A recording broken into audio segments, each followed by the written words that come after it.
Downshifting, one of the great mysteries of riding a motorcycle, if my YouTube comments is to be believed. I get more questions about downshifting than any other technique on a motorcycle, and I think it's because people know that they're going to have to do it whenever they go and ride their motorcycle. Side note, look at that.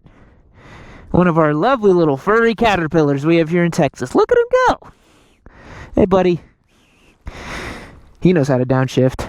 All right, so downshifting is actually pretty simple when you know how to do it. There's a slight trick to it, but yeah, beginner riders, I think they think about the fact that they're like, okay, I'm going to take off from the dealership, and I'm going to row through the gears. 1, 2, 3, 4, yeah, I feel good. Oh, I got a red light. What do I do? And they want to be in the right gear. So let's talk through how to downshift on your motorcycle, because it is important. I'm going to swing a leg over our lovely GSX 8R here. Turn on the bike, and we will start going in circles here so you guys can see how to downshift. So downshifting is the process of selecting a gear down the current one you are and matching the engine and transmission speed along to the wheel speed. So you got three things at play when you're downshifting. You have the engine speed, which is your RPM, which is that stuff right there. It's how fast the engine crankshaft is rotating, the pistons moving, all that good stuff. You have the wheel speed, which is a sort of linear thing, right? Like as you go faster, the wheel speed increases, right? You have the transmission speed. So the transmission and the wheel speed are related in that they have to be aligned given the gear that you're in, and the engine RPM activates based on that transmission speed and based on the wheel speed. Kind of confusing, and the last point I want to make in there is that the clutch is what controls the interplay between wheel speed, engine speed, transmission speed, and all that stuff. It allows you to disconnect the engine speed from transmission speed so that you can select a different gear. As you guys have seen right now, I've been in first gear this whole time because I'm talking to you and I'm gesticulating with my sweet little hands. But we're about to get started shifting this bad boy. Did I say shifting or shifting? So, we're in third gear.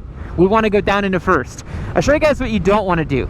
You don't want to let off the throttle and just grab a gear down and grab a gear down. Because I don't know if you guys just saw that, the bike lurched forward a bunch and it did not like what I was doing.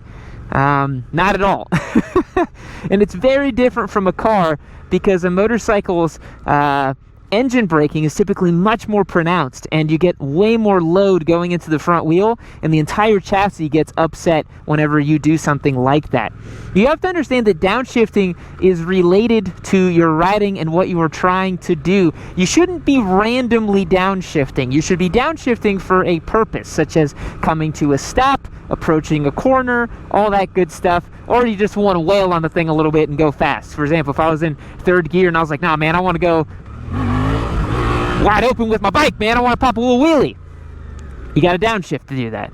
Can't take off for the boys in fifth gear unless you got a freaking Turbo Hayabusa or something. So, how do we downshift smoothly? That's the first thing we need to think about, because you can't go into a corner all willy-nilly and downshift all poorly, and you certainly can't be mid-corner and downshift poorly, because it's basically like stabbing your front brakes when you're mid-corner, because you're going to load the front end all of a sudden. If we watch what I do here, third gear, if I just go second gear, third, first gear, all that weight just goes into the bike. Imagine doing that mid-corner. You are going to cause yourself an issue. So, to downshift smoothly, you have to do something called blipping the throttle.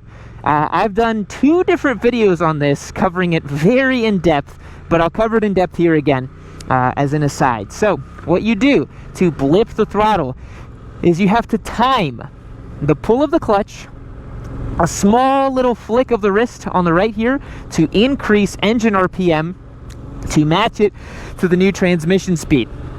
One important note about motorcycles is they have sequential gearboxes. That means you cannot accidentally go from fourth to second, let's say, or third to fifth or something like that, like you could in an H pattern transmission on a car. You have to go and click through each gear that you want, and you should go through each gear and blip that throttle. So I'm going to demonstrate to you guys how this is done, and you can see how it works with the 360 cam.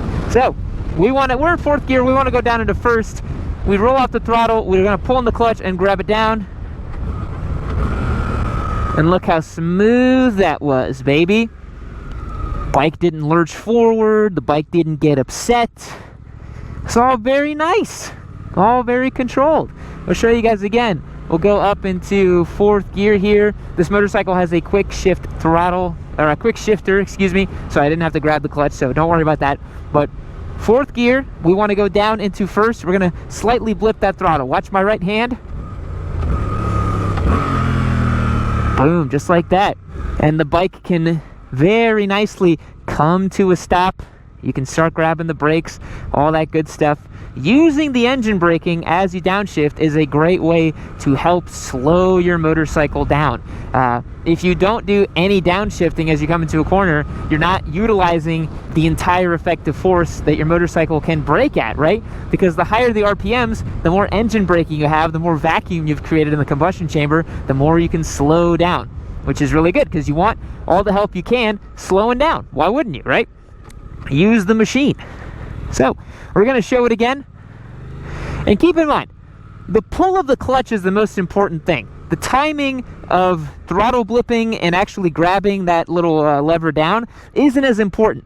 As long as it happens inside of you pulling that clutch, that's all you need to worry about.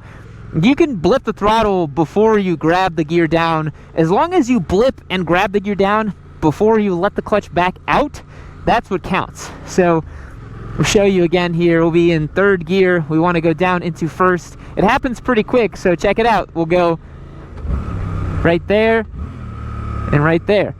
That's it. Much smoother and much more effective than if you were to just let the clutch out. And in some cases, if your motorcycle does not have a slipper clutch, which thankfully a lot of new modern motorcycles have them, you can actually lock up the rear wheel if you downshift improperly mid-corner and do that sort of thing. Like we'll see here, if I'm in fourth gear and I just go, you see the bike try to judder a little bit and wanted to lock up that wheel, but because I have a slipper clutch on this motorcycle, as far as I understand, I think I do, it certainly feels like I do, it doesn't lock up, which is a really nice thing.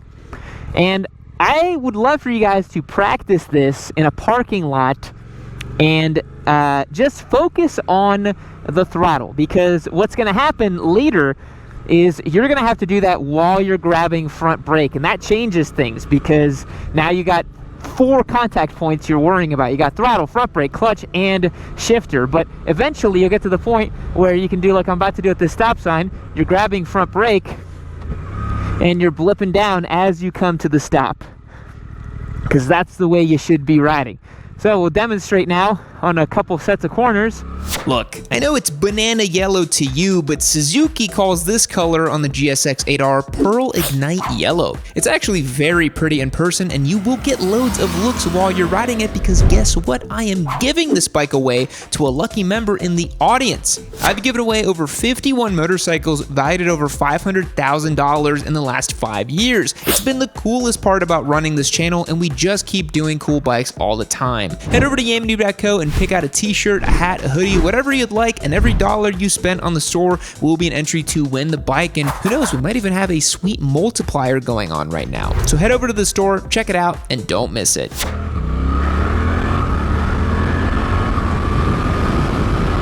You gotta know the kind of gears you want to be in, so I'm in fifth right here.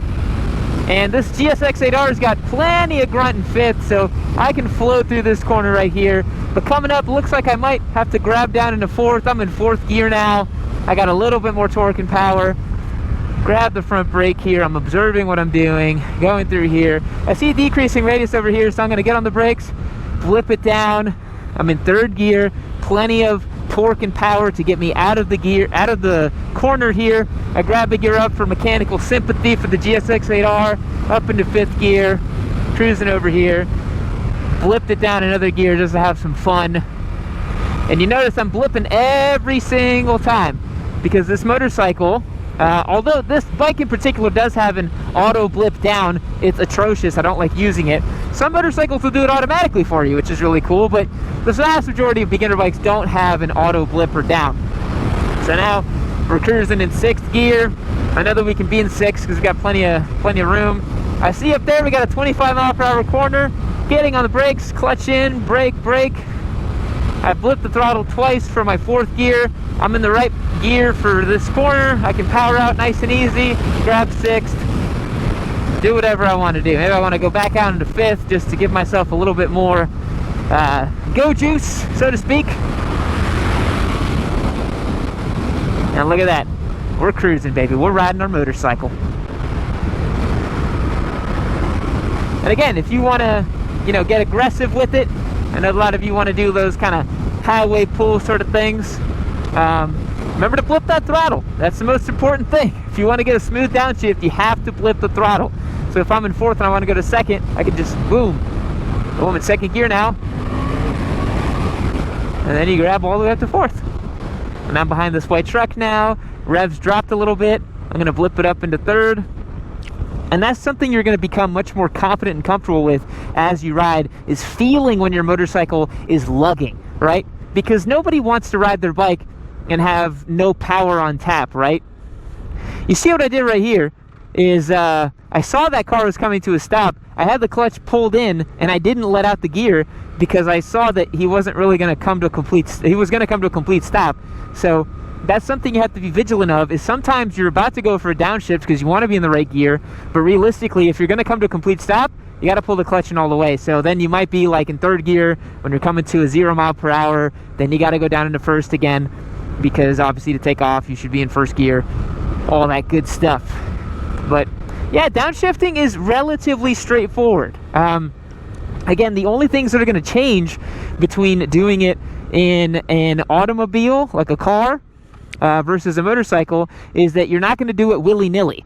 In a car, you can pretty much downshift whenever you want. It's not going to be a huge deal. Obviously, much like a motorcycle, you don't do it mid-corner. Oh, look at us adventurizing. You don't do it mid-corner on a car, and you certainly don't do it mid-corner on a motorcycle, because the consequences could be very drastic. You won't want to lose your rear grip and skid out your rear wheel while you're mid-corner. So if you're in a corner and you're too low in the RPM, wait until you complete the corner and you're upright, then downshift. Don't do it mid-corner. If you're in like 5th gear for a 20 mile per hour corner, just complete the corner, and then you'll be able to get the bike upright and then shift down to where you need to go, and then you'll be able to take off again. My man in the TT pose over there. So I'll show you guys here. I'll do a bit of an extreme example. We're in 6th gear, right? We're like way highway cruising, right? But we're on this kind of country back road. And we're cruising. They're like, oh, okay, no problem. I got enough power and torque. I got a GSX 8R. I got a big old, parallel twin. I got the power. But coming up here, I have a right-hander that in theory, I should be in 4th or 3rd gear for. I'm going to keep it in 6th gear and show you guys, like, for example, if I forgot to downshift, right? I'm a beginner rider. I forgot to downshift. I'm like, oh, I got this corner coming up. I don't downshift. I'm like, oh, I'm in 6th gear. What do I do? So obviously I got no power to get out of the corner. I'm like, oh, I'm lugging it, right? Wait until you're upright, then grab the shift down. You don't want to grab the shift mid-corner. I'll show you guys up here. Again, we got a couple of series of corners here. If you just happen to be in the wrong gear, right? You're in 6th gear. This is something we do on track all the time. Sometimes you don't grab your gear and you're like, ah, crap. You don't want to do it mid-corner. So right here, I'm like, oh, I'm in 6th gear. I'm lugging it. Okay, so right here, I'm upright. I'm gonna grab 2 gears down, and now I'm in the correct gear for where I need to be for riding this set of twisty roads. I'm in 4th gear. I got power. I'm catching up to traffic, and I'm good to go. So wait until you're upright if you've missed the shift, but try to be in the right gear before you get into the corner. That's gonna be really, really good for you. So yeah, recapping what we learned today, guys. Downshifting. Practice. It's all about grabbing the clutch and then timing the blip of the throttle and grabbing the gear down. Motorcycles have sequential gearboxes, so you can't screw it up. You can't go from 6th to 2nd or something like that without literally stamping through each gear. When you're first learning this, practice without the front brake, just so you can get a feel for it. You can go and do something like this. You just be riding behind people in traffic and just grab up into fourth, grab down into second. You can literally practice it while you're riding, and it's all good. But yeah, before you add front brake and start thinking about doing it the super proper way, you're definitely going to want to practice it that way. So guys, that is downshifting on your motorcycle. I hope that for all of you who have commented so nicely asking how to do it, when to do it, all the stuff about it, that's about everything I know about downshifting. So if you have any more questions, let me know in the comments down below. Happy to help out. And if you want more insights, go ahead and join on yammynoob.co. Support the show. And I'll catch you guys in the next one. See you later. Wake up! You're dreaming! You're dreaming! Wake up! Wake up! Wake up! None of this is real! None of it's real! None of it's real! Wake up! Keep watching Yammy Noob.